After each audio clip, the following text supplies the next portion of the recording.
Hello, healthy, joyful greetings, family. I trust you have all risen in great health. Welcome back to the Wollof lesson class.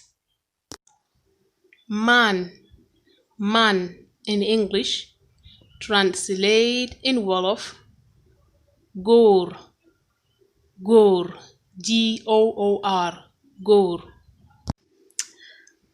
Boy in English, boy, translate in Wolof, waxambaane, waxambaane.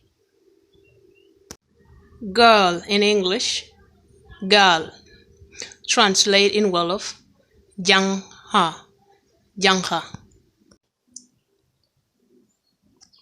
Mom, mom in English, translate in Wolof, yaay, yaay, yaay, yaay. Dad, dad in English, translate in Wolof, baay, baay. Mother, mother in English, translate in Wolof, yaay boy, yaay boy.